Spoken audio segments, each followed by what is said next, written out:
ಭಾರತದ ವಿರುದ್ಧ ಯುದ್ಧ ಸಾರೋದಕ್ಕೆ ಸಪೋರ್ಟ್ ಕೊಡೋದಕ್ಕೆ ಪಾಕ್ಗೆ ಉಗ್ರ ಸಂಘಟನೆ ಅಲ್ ಖೈದಾ ಕರೆ ಕೊಡ್ತಾ ಇದೆಯಂತೆ. ತಪ್ಪು ಮಾಡ್ತಾ ಇದ್ದಾರೆ. ಮತ್ತೊಂದು ಹಂತದಲ್ಲಿ ಎಲ್ಲ ಮುಸ್ಲಿಂ ಜಿಹಾದಿಗಳು ಇಳಿಯುವಂತೆ ಅಲ್ ಖೈದಾ ಕರೆ ಕೊಡ್ತಾ ಇದೆ. ಎಲ್ಲ ಮುಸ್ಲಿಮರು ಜಿಹಾದ್ಗೆ ಇಳಿರಿ ಅಂತ ಕರೆ ಕೊಡ್ತಾ ಇರೋದು. ಭಾರತದ ವಿರುದ್ಧ ಜಿಹಾದ್ಗೆ ಅಲ್ ಖೈದಾ ಸಂಘಟನೆ ಪ್ರಚೋದನೆ ಕೊಡ್ತಾ ಇದೆ. ಮುಸ್ಲಿಮರನ್ನ ಕಟ್ಟೋದಕ್ಕೆ ಪ್ರಚೋದನೆ ಕೊಡ್ತಾ ಇರೋದು ಅಲ್ ಖೈದಾ. ಎಲ್ಲ ಮುಸ್ಲಿಮರು ಒಟ್ಟುಗೂಡುವಂತೆ ಕರೆ ಕೊಟ್ಟು ಪ್ರಚೋದನೆ ಕೊಡ್ತಾ ಇದೆ. ನೋಡಿ, ಈಗ ಇಸ್ಲಾಂ ಮುಸ್ಲಿಮರನ್ನ ಭಾರತ ಟಾರ್ಗೆಟ್ ಮಾಡ್ತಾ ಇದೆ ಅಂತ ಬಣ್ಣಿಸ್ತಾ ಇದೆ. ನೋ, ಹಂಗಿಲ್ಲ. ಭಾರತ ಮುಸ್ಲಿಮರ ನಾಮಾವಶೇಷಕ್ಕೆ ಮೋದಿ ಸರ್ಕಾರ ಪ್ರಯತ್ನ ಪಡ್ತಾ ಇದೆ ಅಂತ ಹೇಳ್ತಾ ಇದೆ. But we are not.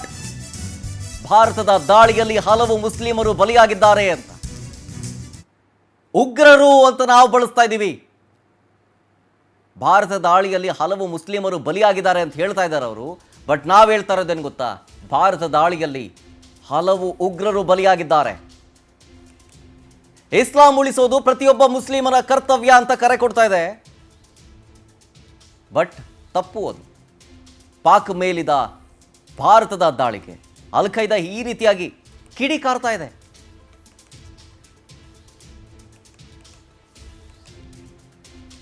ಇದರ ಬಗ್ಗೆ ಮಾತನಾಡೋದಕ್ಕೆ ನಿವೃತ್ತ ಸೇನಾಧಿಕಾರಿ ಚಂಗಪ್ಪ ಅವರು ಫೋನ್ ಸಂಪರ್ಕದಲ್ಲಿ ಜಾಯ್ನ್ ಆಗಿದ್ದಾರೆ. ಸರ್, ನಮಸ್ತೆ ಸರ್. ನಮಸ್ಕಾರ. ನಿನ್ನೆ ರಾತ್ರಿ ಆದಂತಹ ಪಾಕಿಸ್ತಾನದ ದಾಳಿಗೆ ಭಾರತ ಪ್ರತ್ಯುತ್ತರ ಕೊಟ್ಟಿದೆ. ಅದು ಒಂದ್ ಕಡೆ ಆದರೆ ಮತ್ತೊಂದು ಕಡೆ ನೋಡಿ, ಪಾಕಿಸ್ತಾನದಿಂದ ಹಲವು ಬಾರಿ ದಾಳಿ ಮೇಲೆ ದಾಳಿ ಆಗ್ತಾ ಇದೆ. ಅಲ್ ಖೈದಾ ಕರೆ ಕೊಡ್ತಾ ಇರೋದು ಎಲ್ಲರೂ ಸೇರ್ಕೊಳ್ಳಿ ಒಟ್ಟಾಗಿ ಅಂತೇಳಿ. ಅವರು ಕೂಡ ಪಾಕಿಸ್ತಾನದ ನರಿ ಬುದ್ಧಿಯನ್ನ ಹೆಂಗ್ ಪ್ರದರ್ಶನ ಮಾಡ್ತಾ ಇದೆ ಅನ್ನೋದಕ್ಕೆ ಇವೆಲ್ಲವೂ ಕೂಡ ಸಾಕ್ಷಿ ಆಗ್ತಾ ಇದೆ. ಈಗ ವಾಟ್ ನೆಕ್ಸ್ಟ್ ಅಂತ ಹೇಳಿ ಭಾರತದ ಮೂವ್. ನೀವು ಹೇಳಿದಾಗೆ ಅಲ್ ಖೈದಾದವರು ಮೊದಲಿಂದಲೂ ಹಾಗೆ ಮುಸ್ಲಿಮರ ಮೇಲೆ ಹಾಗೆ ಹೇಳ್ತಾ ಇದ್ರು. ಆದ್ರೆ ನಾವು ನಮ್ಮ ನಿರ್ಣಯವನ್ನು ಸ್ಪಷ್ಟಪಡಿಸಿದ್ದೇವೆ. ನಿನ್ನೆ ನೀವು ನೋಡಿರ್ಬೋದು, ಮೊನ್ನೆ ನಾವು ನಮ್ಮ ಪ್ರೆಸ್ ಬ್ರೀಫಿಂಗ್ ನಲ್ಲಿಯೂ ಸಹ ಆಫೀಸರ್ಸ್ ಇಬ್ಬರನ್ನು ಬಿಟ್ಟದ್ದು ಅದು ಒಂದು ಸಿಂಬಾಲಿಕ್ ಆಗಿ. ಹೌದು, ಒಬ್ರು ಮುಸ್ಲಿಂ ಆಫೀಸರ್ ಇದ್ರು, ಒಬ್ರು ಹಿಂದೂ ಆಫೀಸರ್ ಇದ್ರು. ಅದು ತೋರಿಸ್ಲಿಕ್ಕೆ ನಾವು ಭಾರತದಲ್ಲಿ ಹಿಂದೂ ಮುಸ್ಲಿಂ ಒಂದಾಗಿದ್ದೇವೆ. ಹೌದು, ಇದರಲ್ಲಿ ದೇಶದ ರಕ್ಷಣೆಗಾಗಿ ಇಬ್ಬರೂ ಸಿದ್ಧರಾಗಿದ್ದೇವೆ. ಅದರಿಂದ ಇದರಲ್ಲಿ ಮುಸ್ಲಿಮರ ಮೇಲೆ ಖಂಡಿತ ಅಲ್ಲ, ಇದು ಪಾಕಿಸ್ತಾನದ ಮೇಲೆ, ಉಗ್ರರ ಮೇಲೆ, ನೀವು ಹೇಳಿದಾಗೆ ಉಗ್ರರ ಮೇಲೆ ಅಂತ ಸ್ಪಷ್ಟಪಡಿಸ್ತೇವೆ.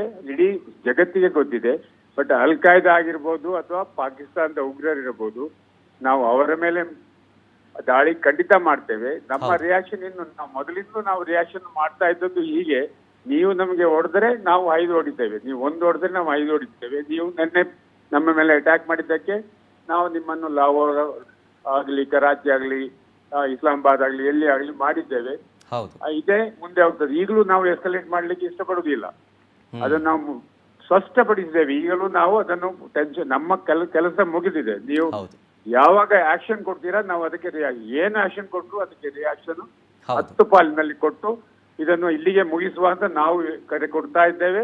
ಅವರು ಈ ಪಾಕಿಸ್ತಾನ ಅದನ್ನು ಅರ್ಥ ಮಾಡಿಕೊಳ್ತಿದ್ರೆ ಅವರ ನಾಶಕ್ಕೆ ಕಾರಣವಾಗ್ತದೆ. ಅದಂತ ಹೇಳಲಿಕ್ಕೆ ಇಚ್ಛೆ ಪಡ್ತೇನೆ. ಮತ್ತೊಂದು ಕಡೆ ಚಿಕ್ಕಪ್ಪ ಸರ್, ಏನ್ ಗೊತ್ತಾ, ನಾವು ಅಟ್ಯಾಕ್ ಮಾಡಿದ್ದು ಭಯೋತ್ಪಾದಕರ ಮೇಲೆ. ಭಯೋತ್ಪಾದಕರು ಏನೇನ್ ಟ್ರೈನಿಂಗ್ ಮಾಡ್ತಿದಾರಲ್ಲ ಆ ಕ್ಯಾಂಪ್ ಮೇಲೆ. ಅಷ್ಟಕ್ಕೆ ಪಾಕಿಸ್ತಾನ ಕೋಪ ಮಾಡಿಕೊಂಡು ಅಥವಾ ಕುದಿತಾ ಆರ್ಮಿಗಳು ನಮ್ಮ ಮೇಲೆ ಅಟ್ಯಾಕ್ ಮಾಡ್ತಾರೆ ಅಂತಂದ್ರೆ ಇದು ಆಬ್ವಿಯಸ್ಲಿ ಅವ್ರು ಸಪೋರ್ಟ್ ಮಾಡ್ತಿದ್ದಾರೆ ಅಂತ ಉಗ್ರರಿಗೆ. ಹೌದು, ಅವ್ರು ಮೊದಲಿಂದಲೂ ಉಗ್ರರಿಗೆ ಸಪೋರ್ಟ್ ಮಾಡ್ತಾ ಬಂದವರು ಮಿಲಿಟರಿ ಅವರು. ಆದ್ರೆ ಅಲ್ಲಿಯ ಸಿವಿಲಿಯನ್ಸ್ ಗೆ ಅದು ಈಗ ಗೊತ್ತಾಗ್ತಾ ಇದೆ. ಇನ್ನು ಸ್ವಲ್ಪದಲ್ಲಿ ನೋಡಿ ಅದರ ಒಳಗೆ ಆಂತರಿಕ ಜಗಳ ಶೋ ಆಗ್ತದೆ. ಅಲ್ಲಿ ಬಲೂಚಿಸ್ತಾನ ಆಲ್ರೆಡಿ ನಾವು ಹೇಳಿದೆ ಬರ್ತಾ ಇದ್ದೇನೆ, ನೋಡಿರ್ಬೋದು. ಅವರ ಬಲೂಚಿಸ್ತಾನ್ ಲಿಬರೇಷನ್ ಫ್ರಂಟ್ ಅಲ್ಲಿ ಪಾಕಿಸ್ತಾನದ ಮೇಲೆ ಆ ಕಡೆಯಿಂದ ಬರ್ತಾ ಇದೆ. ಅದರಿಂದಾಗಿ ಇದು ಪಾಕಿಸ್ತಾನದ ಉಳಿವಿಕೆ ಪ್ರಶ್ನೆಯಾಗಿ ಬರ್ತಾ ಇದೆ. ಅವರು ಮುಂದುವರೆದರೆ ಪಾಕಿಸ್ತಾನ ನಿರ್ಮೂಲವಾಗುವುದರಲ್ಲಿ ಯಾವ ಸಂಶಯವೂ ಇಲ್ಲ. ಸೊ ಅಂದ್ರೆ ನಮ್ಮ ಆಪರೇಷನ್ಗೂ ಅಡ್ಡಿ ಆಗ್ತಾ ಇದಾರೆ ಸರ್ ಅವರು. ಆಪರೇಷನ್ ಸಿಂಧೂರ್ ಏನಿದೆ, ಹೇಗೆ ಅಡ್ಡಿ ಆಗ್ತಾ ಇದ್ದಾರೆ ಹೇಳ್ತಿದ್ರೆ ನೀವು? ಅಂದ್ರೆ ಈಗ ನಮ್ಮ ಆಪರೇಷನ್ ಇದ್ದಿದ್ದೇನು, ಆಪರೇಷನ್ ಸಿಂಧೂರ್, ಈ ಭಯೋತ್ಪಾದಕರನ್ನ ನಿರ್ನಾಮ ಮಾಡೋದಕ್ಕೆ. ಈಗ ಅವ್ರ ಬಂಕರ್ಗಳನ್ನ ಅಥವಾ ಅವರ ಟ್ರೈನಿಂಗ್ ಕ್ಯಾಂಪ್ಗಳನ್ನ ಒಡೆದುರುಳಿಸಿದೀವಿ. ಇನ್ನ ಭಯೋತ್ಪಾದಕರು ಇನ್ನ ಜೀವಂತವಾಗಿದ್ದಾರೆ, ಅವರು ಆಗಿದ್ದು ನಮ್ಮ ಟಾರ್ಗೆಟ್. ಈಗ ಉಳ್ಕೊಂಡಿರೋರ್ನ ಬಚಾವ್ ಮಾಡೋದಕ್ಕೆ ಇವರು ಅಡ್ಡ ಬರ್ತಾ ಇದಾರ ಅಂತ. ಅಡ್ಡ ಬರೋದು ಬಂದ್ರೆ ಏನು ಪ್ರಯೋಜನ ಆಗುದಿಲ್ಲ. ನಾವು ತಯಾರಿದ್ದೇವಲ್ಲ. ನಾವು ನೋಡಿರ್ಬೋದು, ನಾರ್ತ್ ಇಂಡಿಯಾದಲ್ಲಿ ಉತ್ತರ ಭಾರತ ಪೂರ್ತ ಸಜ್ಜಾಗಿದೆ. ಎಲ್ಲೆಲ್ಲಿಯೂ ಬ್ಲಾಕ್ ಔಟ್ ಎಲ್ಲ ಪ್ರಾಕ್ಟೀಸ್ ನಡೀತಾ ಇದೆ. ಸಿವಿಲಿಯನ್ಸ್ ಸಹ ಸರಿಯಾಗಿದ್ದಾರೆ. ಅದರಲ್ಲಿ ಹಿಂದೂ ಮುಸ್ಲಿಂ ಏನು ಭಾವನೆ ಇಲ್ಲ, ಎಲ್ಲರೂ ಸಹ ಒಟ್ಟಾಗಿದ್ದಾರೆ. ಅವ್ರು ಟ್ರೈ ಮಾಡ್ಬೋದು, ಎಲ್ಲರೂ ಮಾಡೇ ಅಲ್ ಖೈದಾ ಪರ್ಟಿಕ್ಯುಲರ್ಲಿ ಅಲ್ ಖೈದಾ ಖಂಡಿತ ಉಗ್ರರ ಸಪೋರ್ಟ್ಗೆ ನಿಲ್ತಾರೆ. ಆದ್ರೆ ಅದಕ್ಕೆ ನಾವು ಭಯಪಡಬೇಕಾದ ಚಿಂತೆ ಇಲ್ಲವೇ ಇಲ್ಲ. ಹೌದು, ನಾವು ಅದಕ್ಕೆ ಸಶಸ್ತ್ರವಾಗಿ ಇದ್ದೇವೆ. ಯಾವಾಗ ಬೇಕಾದ್ರೂ ಅವ್ರನ್ನ ಮುಗಿಸ್ಬೋದು. ಅವ್ರು ನಮ್ಗೆ ಪುನಃ ಮಾಡಿದ್ರೆ ಮಾಡ್ತೇವೆ. ಇವತ್ತು ರಾತ್ರಿ ಪುನಃ ಇನ್ನೊಂದು ಇದು ಇವಾಲ್ವಿಂಗ್ ಆಗ್ತಾ ಇದೆ. ಆದ್ರೆ ವರ್ಡ್ ಪ್ರೆಷರ್ ಬಂದು ಅವ್ರು ಅದನ್ನ ನಿಲ್ಲಿಸಿದ್ರೆ ಅವರಿಗೆ ಒಳ್ಳೇದು. ಇವತ್ತು IMF ಮೀಟಿಂಗ್ ಸಹ ಇದೆ. IMF ನವರು ಅವರಿಗೆ ಬೇಲ್ಔಟ್ ಪ್ಯಾಕೇಜ್ ಕೊಡ್ಲಿಕ್ಕಿದೆ, ಅದನ್ನು ಕೊಡ್ಲಿಕ್ಕೆ ಕೂಡುದು ಅಂತ ನಾವು ಹೇಳಿದ್ದೇವೆ.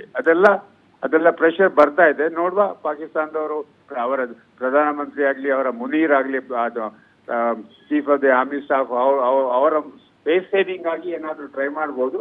ಆದ್ರೆ ಮಾಡಿದ್ರೆ ಅವರಿಗೆ ಕಷ್ಟ ಆಗ್ತದೆ. ಇಲ್ಲ ಸುಮ್ಮನೆ ಕೂತ್ರೆ ಅವರಿಗೆ ಒಳ್ಳೇದು ಅಂತ ನಾನು ಹೇಳ್ತೇನೆ. ಇದು ನಮ್ಗೆ ಏನು ಪ್ರಾಬ್ಲಮ್ ಇಲ್ಲ. ನಮ್ಗೆ don't worry, nothing to worry at all. ಮತ್ತೊಂದು ಕಡೆ ಚರ್ಚೆ ಆಗ್ತಾ ಇರೋದು ಏನು ಗೊತ್ತಾ ಚೆಂಗಪ್ಪ ಸರ್, ಈ POK ಒಂದು ಪ್ರದೇಶದಲ್ಲೇ ಆಲ್ಮೋಸ್ಟ್ ಆಲ್ ದಾಳಿ ಆಗಿದ್ದು, ಯಾಕಂದ್ರೆ ಅಲ್ಲೇ ಉಗ್ರರ ಕ್ಯಾಂಪ್ಗಳಿದ್ದು, ಟ್ರೈನಿಂಗ್ ಸೆಂಟರ್ ಅಲ್ಲೇ ದಾಳಿ ಆಗಿದೆ, ಜಾಸ್ತಿ ಅಲ್ಲೇ ಆಗಿದ್ದು. ಸೊ ಇಫ್ ಇನ್ ಕೇಸ್ ಈ ಆಪರೇಷನ್ ಅಲ್ಲಿ ಕ್ಯಾನ್ ವಿ ಎಕ್ಸ್ಪೆಕ್ಟ್, ಅದೇ ಚರ್ಚೆ ಆಗ್ತಾ ಇರೋದು, POK ನಾವು ವಶಪಡಿಸಿಕೊಳ್ಳುವಂತ ಸಾಧ್ಯತೆ ದಟ್ಟವಾಗಿ ಕಾಣಿಸ್ತಾ ಇದೆ ಅಂತ? ಇವಾಗ ನಮ್ಮ ಅಂತ ಪ್ರಯತ್ನ ಈಗ ನಡೆಯುವುದಿಲ್ಲ. ಆದ್ರೆ ಪಾಕಿಸ್ತಾನ ಟ್ರೈ ಮಾಡಿದ್ರೆ ಅಲ್ಟಿಮೇಟ್ಲಿ ಅಲ್ಲಿಗೆ ಹೋಗ್ತದೆ. ಈ ಬಾಂಗ್ಲಾದೇಶ ಸಪರೇಟ್ ಆದ ಹಾಗೆ POK ನಾವು ಅದು ನಮ್ಮ ಅಂಗವೇ, ಅದು ಕಾಶ್ಮೀರದ ಅಂಗವೇ ಆಗಿದೆ. ಆದ್ರೆ ಅದನ್ನು ಈಗಲೇ ಮಾಡ್ಲಿಕ್ಕೆ ನಮ್ಮ ಮೂಲ ಉದ್ದೇಶ ಇದ್ದದ್ದು ಉಗ್ರರನ್ನು ಸದೆ ಬಡಿಯುವುದು. ಈಗಲೂ ಇರುವುದು ಉಗ್ರರನ್ನು ಸದೆ ಬಡಿಯುವುದು. ಇದೆಲ್ಲ ನಾವು ಮಾಡ್ತಾ ಇರೋದು ರಿಯಾಕ್ಷನ್, ಆಕ್ಷನ್ ಅಲ್ಲ. ಆಕ್ಷನ್ ಮಾಡುವಾಗ ಮಾಡ್ತೇವೆ, ಮುಂದೆ ನೋಡುವ ಅದು ಹೇಗಾಗ್ತದೆ ಅಂತ. ಮತ್ತೊಂದ್ ಕಡೆ ಜಗಪ್ಪ ಸರ್, ಅದು ಅಲ್ಲಿಗೆ ಹೋಗ್ಲಿಕ್ಕೆ ಇರ್ಲಿಲ್ಲ, ನಮ್ಮ ಇಚ್ಛೆ ಇಲ್ಲ ಅಟ್ ಲೀಸ್ಟ್. ಬಟ್ ಪಾಕಿಸ್ತಾನದವರು ಅದಕ್ಕೆ ಹೀಗೆ ದಾಳಿ ಮಾಡ್ತಾ ಬಂದ್ರೆ ಏನಾಗ್ತದೆ ಅಂತ ನಾವು ಹೇಳಲಿಕ್ಕೆ ಈಗಲೇ ಅದನ್ನ ಹೇಳಲಿಕ್ಕೆ ಆಗುದಿಲ್ಲ. ಓಕೆ. ಮತ್ತೆ ಕಡೆ ಜಗಪ್ಪ ಸರ್, ಈಗಷ್ಟೇ ಒಂದು ಸ್ಟಾರ್ಟಿಂಗ್ ಕೇಳಿದೆ ಈ ಅಲ್ ಖೈದಾ ಕರೆ ಕೊಟ್ಟಿರೋ ವಿಚಾರಕ್ಕೆ ಸಂಬಂಧಪಟ್ಟಂತೆ. ಆಮೇಲೆ ಈ ಉಗ್ರರ ಒಂದು ಬೀಜಗಳು ಅಂತ ಹೇಳ್ತೀವಿ, ಈ ಸ್ಲೀಪರ್ ಸೆಲ್ಗಳು ನಮ್ಮ ಭಾರತದಲ್ಲಿ ಇದಾವೆ ಅನ್ನುವಂತ ಮಾಹಿತಿ ಈಗಲೂ ಕೂಡ ಇದೆ. ಅಂತವ್ರನ್ನ ಮಟ್ಟ ಹಾಕುವ ನಿಟ್ಟಿನಲ್ಲಿ ಮೊದಲು ಕೆಲಸ ಆಗಬೇಕು. ಖಂಡಿತ ಇದೆ. ನಾವು ಅದಕ್ಕೆ ನಾನು ಆಗಾಗ ಹೇಳ್ತಾ ಇರ್ತೇನೆ, ನಮ್ಮ ನಾಗರಿಕರ ಕರ್ತವ್ಯವೂ ಅದೇ. ನಮ್ಮ ಭಾರತದಲ್ಲಿರುವ ಜಯಚಂದ್, ಮೀರ್ ಸಾಧಕರ್ ಅಂತವರನ್ನು ಕಂಡುಹಿಡಿಬೇಕು. ಯಾರು ಅವರು ಓವರ್ ದ ಗ್ರೌಂಡ್ ವರ್ಕರ್ ಇಲ್ಲಿ ಸ್ಲೀಪಿಂಗ್ ಸೆಲ್ಗಳಾಗಿ ಮಾಡ್ತಾ ಇರೋರು ಯಾರು, ಅದರದ್ದೇನಾದ್ರೂ ಸುಳಿವು ಸಿಕ್ಕಿದ್ರೆ ಇಮ್ಮಿಡಿಯೇಟ್ ಆಗಿ ನಮ್ಮೆಲ್ಲ ನಾಗರಿಕರ ಕರ್ತವ್ಯ ಏನಂದ್ರೆ, ಅದು ಯಾರಾದ್ರೂ ಅಂತದ್ದೇನಾದ್ರೂ ಗೊತ್ತಾದ್ರೆ ಸುಮ್ಮನಿರುವುದರ ಬದಲು ಇಮ್ಮಿಡಿಯೇಟ್ ಆಗಿ ಅಥಾರಿಟಿಗಳಿಗೆ ಅದನ್ನು ಸಂದೇಶವನ್ನು ಕೊಡಬೇಕು. ಅಂತವರನ್ನು ಪತ್ತೆ ಹಚ್ಚಿ ಸರ್ಕಾರದ ವಶಕ್ಕೆ ಕೊಡಬೇಕು ಅಂತ ನಾನು ಎಲ್ಲ ನಾಗರಿಕರನ್ನು ಕಳಕಳಿಯಿಂದ ಕೇಳಿಕೊಳ್ತೇನೆ. ನಿಜ. Yes, absolutely right sir. Thank you Chengappa sir, ಇಷ್ಟೊತ್ತು ಪವರ್ ಟಿವಿ ಜೊತೆಗೆ ಮಾತಾಡಿದ್ದಕ್ಕಾಗಿ. ಜೈ ಹಿಂದ್.